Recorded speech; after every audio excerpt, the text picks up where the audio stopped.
Assalamualaikum warahmatullahi wabarakatuh. Selamat pagi buat rekan-rekan semua. Selamat bergabung kembali di kelas kita pada pagi hari ini. Ini adalah pertemuan yang kedua ya. Semoga kita semua selalu berada dalam keadaan sehat walafiat. Terutama untuk Bu Evi ya, Bu Evi Nur Fajriah yang sekarang sedang sakit, mudah-mudahan cepat sembuh kembali. Dan apresiasi juga buat Bu Evi, alhamdulillah juga meskipun sakit tetapi masih bisa bergabung bersama kita semua, alhamdulillahirrahmanirrahim. Baiklah, kita awali meeting kita atau pertemuan kita atau kelas kita pada hari ini dengan bacaan basmalah. Bismillahirrahmanirrahim. Selanjutnya marilah kita berdoa dalam hati kita masing-masing. Mudah-mudahan aktivitas kita, kelas kita hari ini bisa berjalan dengan lancar, juga berada dalam berkah dan ridho Allah Subhanahu wa Ta'ala. Berdoa dipersilakan.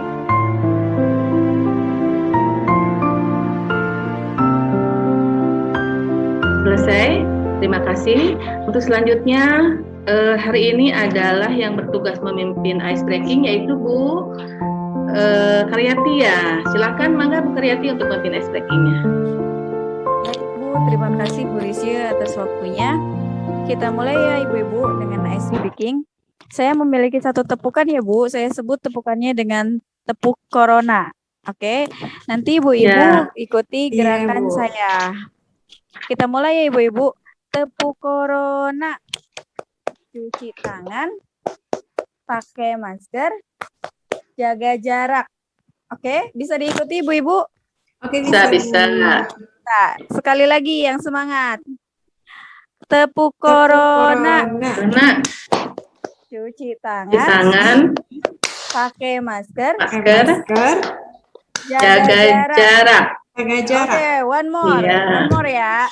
Oke. Tepuk corona. Cuci tangan. Pakai masker. Oke. Jaga jarak. Coba Bu Risya. Saya pengen ke Bu Risya deh. Aduh saya lagi ya. Yang paling puir melulu. Oke. Iya. Cuci tangan. Pakai masker. Jaga jarak. Ya kan?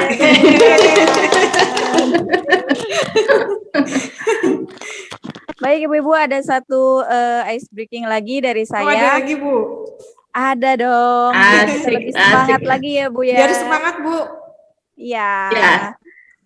Kalau saya bilang Marina, maka tangan kita di dada. Marina. Ketika saya bilang menari, maka tangan kita sedikit diayun menari.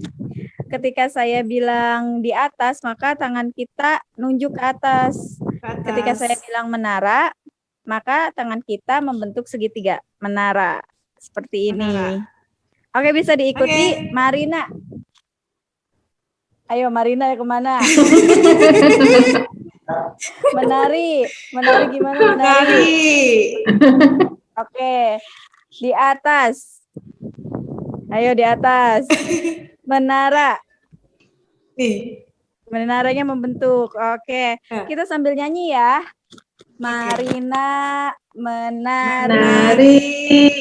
Di atas. Menara. Di atas menara. Marina menari. Sekarang gerakannya yang cepat. Ya, sekarang gerakannya yang cepat. Oke. Kita mulai 1 2 3.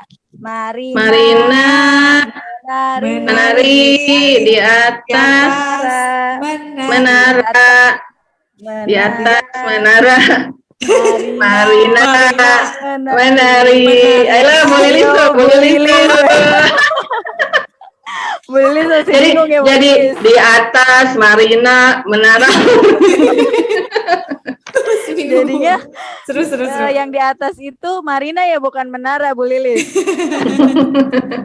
Coba deh sekali lagi nanti kalau misalkan Bu Lilis salah lagi, Bu Lilis sendiri ya yang nyanyi sambil gerakan. Oke. Oke, kita mulai. 1 2 3. Marina menari Di atas menara di di atas menara Marina menari. Marina, tuh kan. Tetap Bu Bu Lilis Lilis nggak loh. konsen nih. Eh, Ayo coba Bu Lilis aja deh sendiri. Aduh. Ayo, gimana? Kayaknya apa ya? Tadi lupa lagi ya mulainya. Marina Marina menari di atas menara. Di atas menara Marina menari. Oke, tepuk tangan. Gimana ibu-ibu? Kelihatannya gampang ya? Kelihatannya mudah ya? Iya, Bu. ya, tapi lumayan. Iya. Lumayan Marina menari dia. Bukan di atas Marina di atas. Marina ya. Oke, terima kasih ya ibu-ibu. Sekian ice breaking dari saya. Wassalamualaikum warahmatullahi wabarakatuh. Waalaikumsalam warahmatullahi wabarakatuh. Terima kasih Bu Karyati yang telah memimpin ice breaking-nya. Selanjutnya yaitu mangga dihaturanan kepada Bu Santi sebagai fasilitator di sini untuk memaparkan materinya. Silakan Bu. Ya, terima kasih kepada Bu Risye. Selamat pagi. Assalamualaikum warahmatullahi wabarakatuh. Waalaikumsalam warahmatullahi wabarakatuh. Alhamdulillah kita sampai pada pertemuan kedua hari ini. Semoga ibu-ibu masih tetap semangat ya. Insya Allah. Siap. Untuk pertemuan kedua kita kali ini bahasannya adalah pendidikan yang memerdekakan.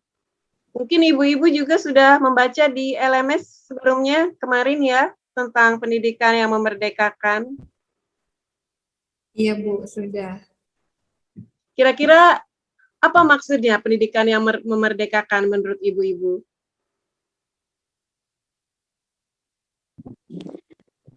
Mungkin Bu, pendidikan yang memberikan kebebasan kepada peserta didik Bu, seperti minat dan bakat anaknya dan sebagainya gitu Bu. Oke, memfasilitasi minat dan bakat. Iya. Nah, gitu ya. Terima kasih Bu Karyati. Untuk lebih jelasnya kita simak tayangan video berikut ini ya. Karena pendidikan yang memerdekakan ini berdasarkan filosofi pendidikan dari Ki Hajar Dewantara, yaitu Menteri Pendidikan kita yang pertama. Kita akan saksikan video mengenai pemaparan filosofi pendidikan Ki Hajar Dewantara.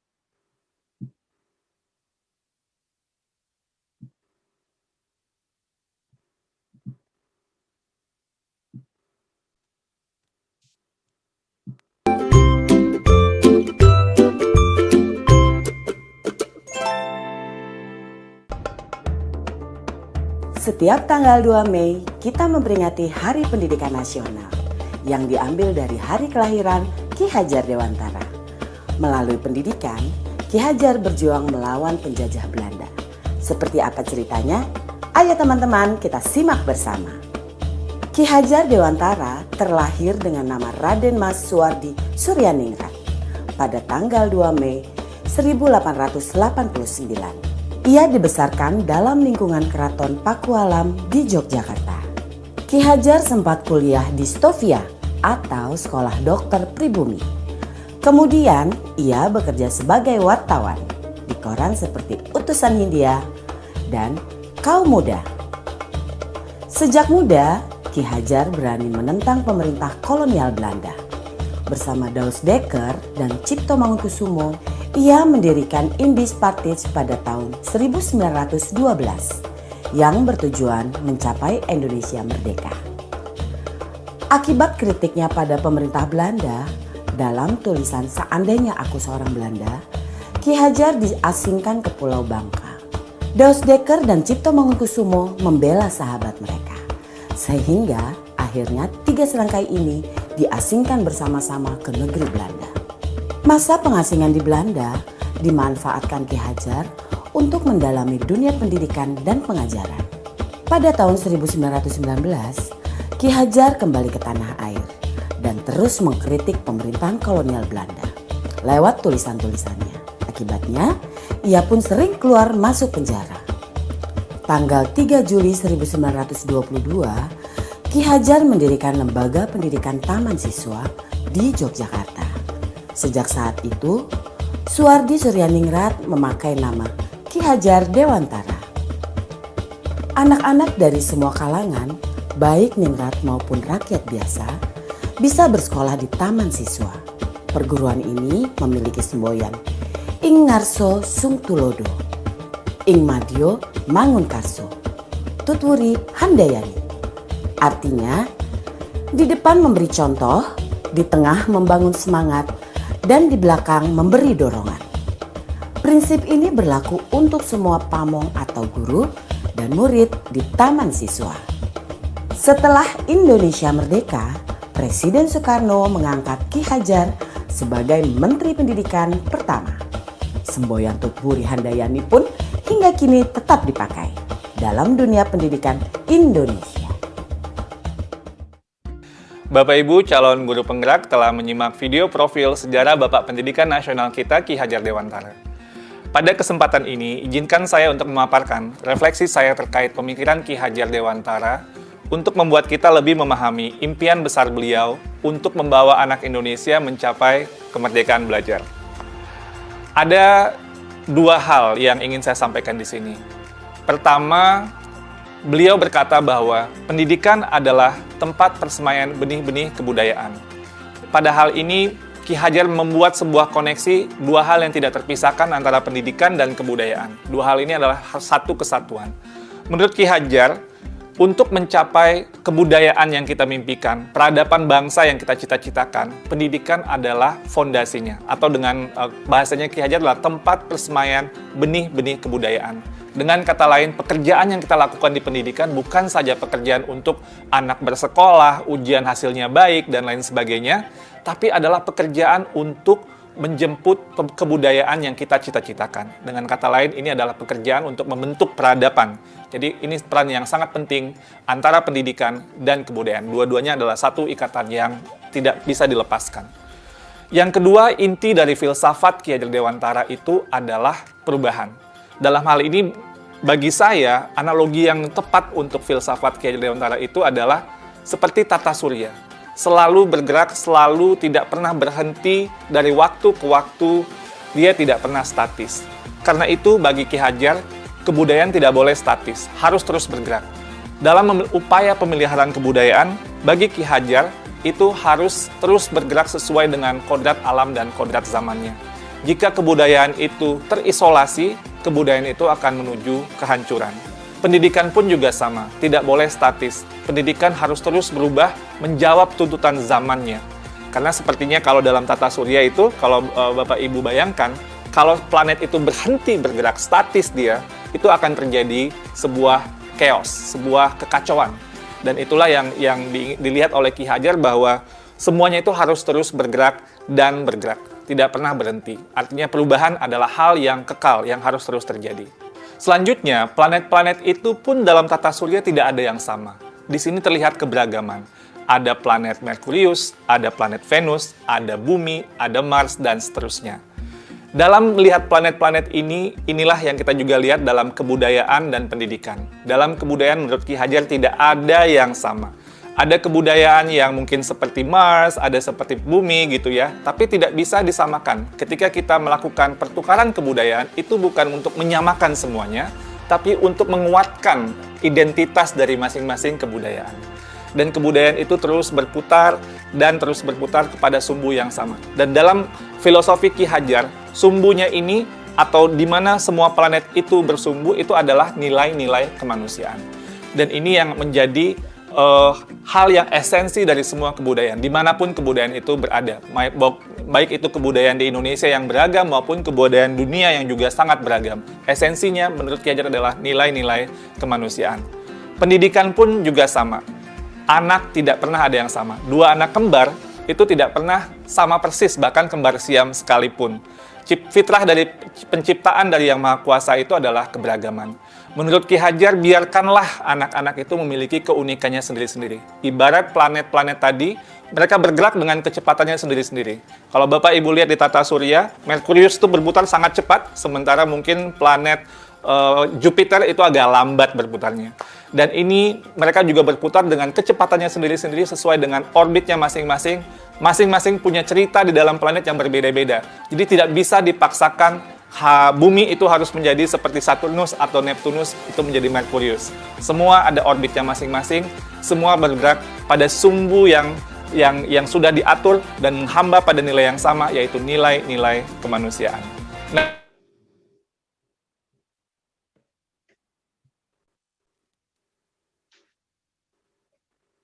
ya, berdasarkan video tersebut, kita sudah mendapatkan gambaran mengenai filosofi pendidikan Ki Hajar Dewantara.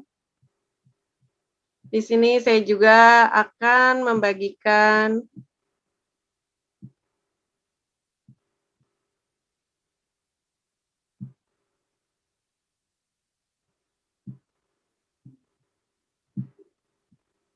presentasi slideshow saya ya.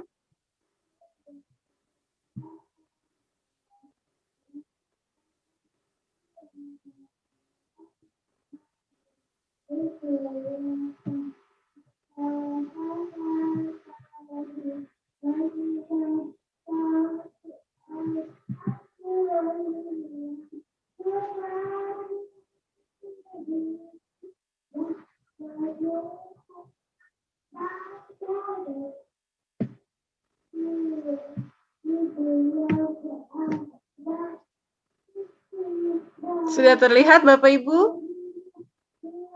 Sudah, Ibu. Ibu. Ya, pendidikan yang memerdekakan.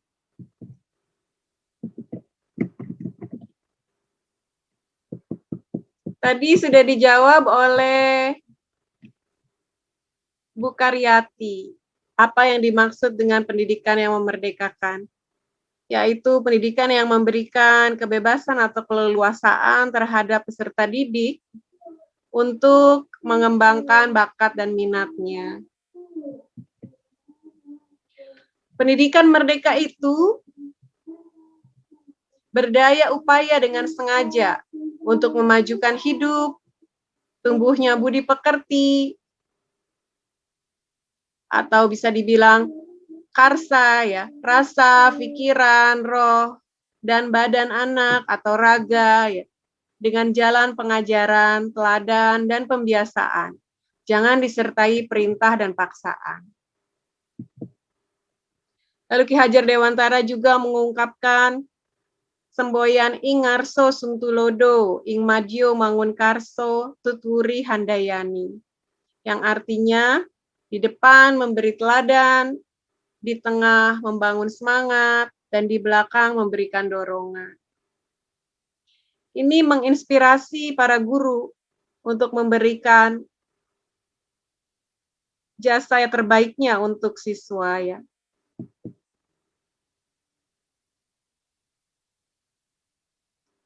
Ya, ini juga pendidikan adalah proses pembudayaan, yakni suatu usaha memberikan nilai-nilai luhur kepada generasi baru dalam masyarakat yang tidak hanya bersifat pemeliharaan, tetapi juga dengan maksud memajukan, serta mempertimbangkan kebudayaan menuju ke arah keluhuran hidup manusia. Jadi idealnya pendidikan itu memerdekakan manusia secara lahiriah dan batiniah, dan selalu relevan untuk segala zaman. Tujuan pendidikan menurut Ki Hajar Dewantara adalah menuntun segala kodrat yang ada pada anak-anak, agar mereka dapat mencapai keselamatan dan kebahagiaan yang setinggi-tingginya, baik sebagai manusia maupun sebagai anggota masyarakat. Apakah pendidikan kita saat ini sudah merdeka? Bagaimana menurut Bapak Ibu? Mungkin belum, Bu. Belum, Bu. Belum. Ya. Belum. Kalau dilihat dari kebijakan belajar merdeka ini. Ya, Terima kasih Bu Risye. Ya, tahun kemarin kita sudah tidak mengalami UN lagi ya Bapak Ibu. UN dihapuskan. Nah, ini adalah salah satu kebijakan Merdeka Belajar dari Kemendikbud, yaitu yang pertama USBN diserahkan ke sekolah, menjadi legalitas sekolah untuk mengembangkan, memverifikasi soal dan naskah. Lalu UN juga dihapuskan, digantikan dengan AKM atau Asesmen Kompetensi Minimum dan Survei Karakter. Lalu ada penyederhanaan RPP, yang biasanya RPP kita berlembar-lembar, sekarang disederhanakan menjadi modul ajar ya. Bapak Ibu akan mempelajari modul ajar di pertemuan berikutnya. Lalu juga yang keempat ada zonasi, afirmasi, dan prestasi yang lebih luas. Sehingga siswa yang letaknya dekat ataupun yang tidak mampu dan memiliki prestasi yang baik bisa masuk sesuai dengan minatnya ke sekolah yang diinginkannya.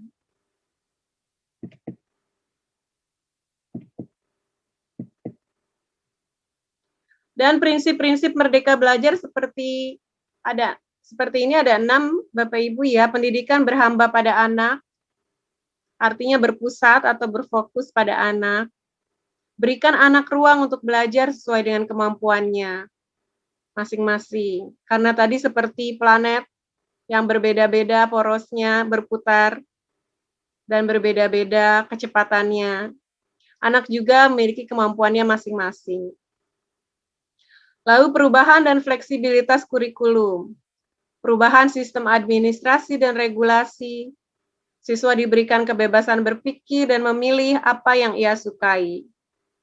Dan menggali potensi terbesar para guru di sekolah untuk berinovasi dan meningkatkan kualitas secara mandiri. Guru-guru diberi kebebasan pula untuk berinovasi, bukan hanya siswanya. Seperti yang kita ketahui, siswa kita bermacam-macam ya Bapak Ibu ya.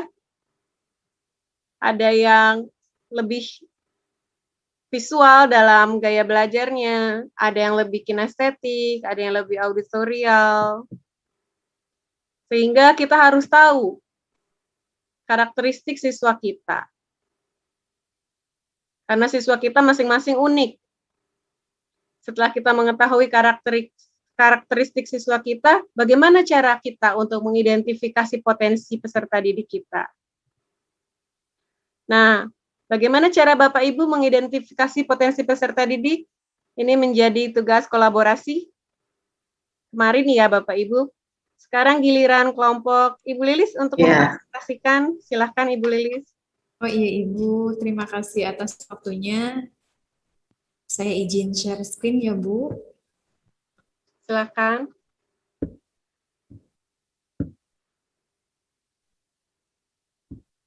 Apa sudah terlihat Ibu? Ya, Sudah Ibu. Oke. Sudah Ibu, sudah Bu Lilis. Baik Ibu, terima kasih atas waktunya. Ini adalah hasil kerja kelompok 2. Saya sama Bu Evi, kebetulan Ibu Evi lagi sakit, jadi saya yang akan mempresentasikannya. Ini adalah cara bagaimana kita mengenali karakteristik dari peserta didik. Dan sudah tadi disampaikan oleh Ibu Santi bahwasannya pendidikan sekarang itu berhamba pada anak ya Bu, di mana semuanya itu berpusat pada kebutuhan anak. Dan sebelum kita melakukan pembelajaran atau memberikan pembelajaran kepada siswa, kita juga harus mengetahui dulu karakteristik peserta didik tersebut, yang tujuannya nanti akan bermanfaat untuk penentuan model ataupun metode pembelajaran yang akan kita gunakan agar tetap tepat sasaran. Di sini ada 5 hal yang sudah kami simpulkan dari cara-cara bagaimana sih untuk mengetahui keunikan ataupun karakteristik peserta didik. Yang pertama, tak kenal maka tak sayang. Yang kedua, masuk ke dunia mereka. Yang ketiga, melakukan pendekatan psikologis. Yang keempat, penilaian teman sebaya. Dan yang terakhir, home visit. Yang pertama, tak kenal maka tak sayang. Di sini menurut kami sangat perlu di saat seorang guru masuk ke kelas pertama kali, haruslah bisa menggali informasi tentang mereka itu siapa dan bagaimana mereka. Mungkin dari perkenalan, tahu nama lengkap mereka, kemudian hobinya, nama panggilannya seperti apa. Dan setelah itu kita pun bisa masuk ke dunia mereka. Kenapa kita harus masuk ke dunia mereka? Karena kita pun harus tahu kegiatan mereka seperti apa sih. Anak-anak zaman sekarang kan lebih ke medsos ya Bu, sukanya di medsos, posting apa-apa di medsos, di IG-nya, di WhatsApp-nya, entah itu TikTok atau apapun, yang bahkan kita sendiri ada yang belum pernah menggunakan TikTok, tapi mereka sudah mahir menggunakannya. Nah, salah satu caranya untuk mengetahui karakter mereka, masuk ke dunia mereka. Kita juga jangan merasa sungkan untuk menambah jadi teman, menjadi follower mereka, karena ini tujuannya untuk mengetahui sebaik apa mereka dan sebesar apa kemampuan mereka yang mampu kita gali, tumbuhkan pencapaian mereka dari sebelumnya. Kemudian untuk yang ketiga, melakukan pendekatan psikologis. Setelah kita mengenal mereka, kemudian masuk ke dunianya, ajak siswa itu untuk berdiskusi. Yang selama ini saya rasakan di saat mengajar, peserta didik itu zaman sekarang sudah tidak suka dinasihati. Mereka cenderung lebih suka diajak berdiskusi. Dengan begitu, kita bisa lebih mengenal karakter mereka karena mereka merasa diakui kalau berdiskusi. Kita mendengar pendapatnya, kita juga mendengar cara mereka di saat diberikan permasalahan, kemudian jawabannya seperti apa, dan ngobrol lebih dalam lagi. Dari situ mulai muncul, oh berarti ini karakter anak ini disiplin, atau dia bisa mandiri, atau dia mampu untuk bekerja sama, bahkan dia mampu untuk berinisiatif untuk menolong orang lain. Dan untuk penilaian teman sebaya di sini, ini bisa dilakukan di saat sudah ada pembelajaran, mungkin ada pertemuan, kemudian pertemuan selanjutnya penilaian teman bisa digunakan untuk menilai apakah teman yang satu dengan yang lainnya ada koordinasi tidak, kerja sama tidak, mereka mampu tidak komunikatif dengan yang lain. Dan cara penilaian teman sebaya ini dilakukan dengan cara kualitatif, tidak secara angka, kuantitatif. Di sini guru bisa menggunakan kuesioner untuk diisi oleh siswa. Contohnya di situ, apakah teman Anda sering membantu Anda dalam mengerjakan tugas? Di situ. Dan untuk jawabannya di situ tidak berupa angka. Di sini hanya berupa mungkin jarang, sering, atau tidak pernah begitu. Dan untuk yang terakhir, di sini ada home visit. Mungkin ini hubungannya dengan wali kelas khususnya. Tapi dari informasi yang didapatkan wali kelas di sini di saat home visit akan bisa digunakan oleh guru dalam menentukan pembelajaran ataupun mendapatkan informasi mengenai peserta didik yang dia ajar. Kenapa home visit ini kami masukkan? Karena memang selama ini saya sendiri pernah mendapatkan peserta didik yang memang sudah belajar secara daring hampir 2 tahun ya Bu, tapi anaknya ini sering sekali tidak masuk. Nah, sebagai salah satu antisipasinya, karena kita pun tidak pernah tahu, karena kita tidak langsung bertemu dengan siswa tersebut, maka apa yang dilakukan saya sebagai guru, bertanya kepada wali kelasnya. Dan di sini di sekolah saya kebetulan home visit itu wajib, setidaknya 1 tahun sekali. Karena di saat wali kelas memegang satu kelas, entah itu jumlahnya 25 ataupun 30, harus tahu betul latar belakangnya, ekonominya, dengan siapa dia tinggal. Bisa jadi anak itu tidak sekolah karena broken, orang tuanya bercerai, ataupun ada masalah keluarga lainnya. Mungkin ini Ibu yang bisa saya simpulkan antara 1 sampai dengan 5 ini saling berkaitan kalau menurut kami, dan penting untuk mengetahui sebagaimana jauhnya karakteristik peserta didik. Karena ini penting untuk kami menentukan pembelajarannya seperti apa sih yang cocok, karena sekarang ini sudah ada sekolah penggerak dengan kurikulum paradigma baru, maka ini ditekankan mungkin harus dilakukan, karena ini juga bisa dijadikan sebagai asesmen diagnostik. Mungkin itu Ibu penjelasannya. Terima kasih. Ya, terima kasih Bu Lilis. Sudah sangat gamblang sekali ya penjelasannya mengenai cara mengenali karakteristik siswa. Apakah ada pertanyaan dari kelompok lain? Bu Karyati, sudah raise hand, silakan Bu Karyati. Baik, terima kasih Bu. Izin bertanya, seberapa Iya, Bu. penting gitu Bu peran home visit bagi kita sebagai tenaga pendidik gitu, terutama sebagai wali kelas kayak gitu. Oh iya Ibu.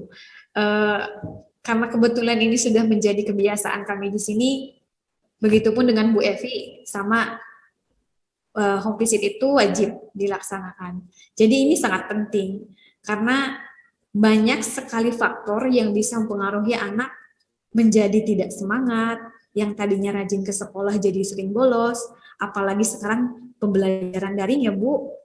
Kita tidak pernah tahu kesulitan anak seperti apa. Kita tidak bisa mengatakan, oh anak ini nakal nih, dia nggak pernah ngerjain tugas padahal dia absen di aplikasi. Wah anak ini males nih, dia absen pun enggak ikut pelajaran apalagi. Nah kita sebagai guru tidak bisa langsung memberikan judgement seperti itu. Kita apalagi wali kelas harus tahu kesulitan anak. Dari mulai menghubungi orang tuanya, kemudian informasi yang kita dapatkan dulu di saat home visit yang pertama dengan yang sekarang itu informasinya akurat tidak. Apakah alasan si anak ini bisa diperhitungkan betul atau tidaknya. Jadi kalau untuk dikatakan penting atau tidaknya sangat penting. Kita tidak bisa menjudge, menghakimi siswa yang tidak hadir di saat pelajaran secara daring, itu anaknya males ataupun nakal. Karena memang di saat daring ada kesulitan jaringan, dan ternyata setelah ditanyakan ke wali kelasnya, orang tuanya sudah tidak bekerja karena efek pandemi sekarang yang sudah di PPKM-kan, ada yang harus ditutup. Itu yang saya alami betul di sini. Jadi sangat penting menurut saya, meskipun untuk mungkin saat ini lagi pandemi ya Bu ya, akan lebih baik informasi yang dari awal itu mungkin dilanjutkan dengan informasi melalui via telepon atau apa. Mungkin itu akan lebih membantu. Sesuai dengan kondisi yang memungkinkan seperti itu. Baik, terima kasih Bu Lilis. Ada yang mau menambahkan atau bertanya? Sudah cukup ya sepertinya. Sedikit menambahkan Ibu. Oh, oke. Silakan Ya. Bu Evi. Oh, Bu Evi mau? Siapa yang menambahkan? Bu Evi atau Saya Bu Lilis? sendiri. Oh, Bu Lilis sendiri. Oh iya, silakan Bu Ini Lilis. ada yang tadi ada yang terlewat Ibu. Oh iya. Kenapa kita harus melakukan pendekatan kepada peserta didik dan mengenal karakter mereka? Ini akan menjadi asal muasal atau awal dari kita melakukan asesmen diagnostik itu. Karena di sini kan asesmen diagnostik itu dilakukan sebelum pembelajaran ya Bu, untuk menentukan model pembelajarannya, metodenya dengan strateginya segala macam. Meskipun agak sulit mungkin sekarang lagi pandemi, tapi ini harus dilakukan. Caranya seperti apa, kita pun sebagai seorang guru harus punya cara yang tepat untuk mengetahui mengenai karakteristik peserta. Nah, itu yang mau saya tanyakan tadi. Menanyakan kenapa sih kita perlu mengetahui karakteristik anak. Untuk iya, apa Ibu. itu?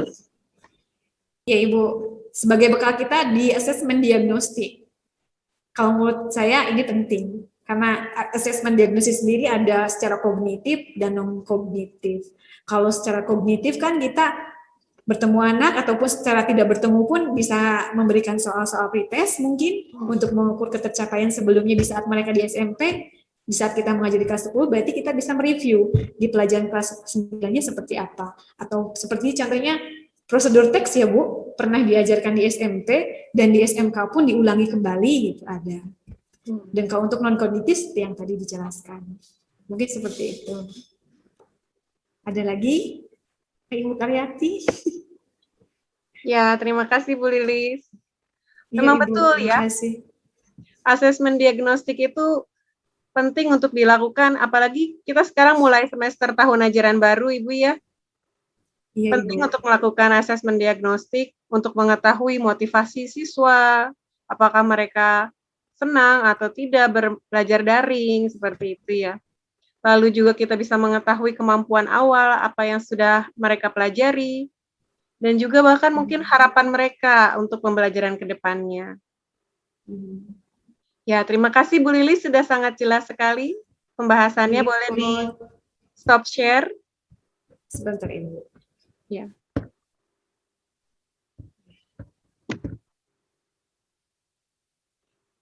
Oke.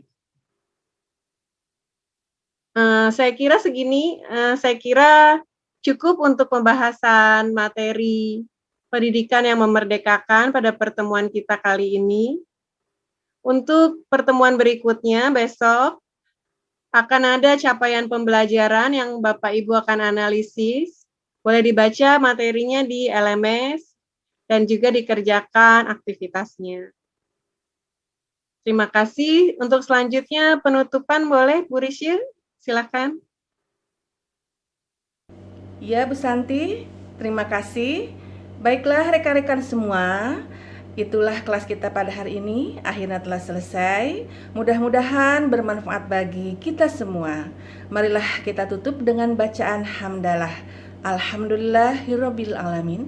Terima kasih. Mohon maaf atas segala kekurangannya. Wabillahi taufiq wal hidayah. Wassalamualaikum warahmatullahi wabarakatuh. Waalaikumsalam warahmatullahi wabarakatuh.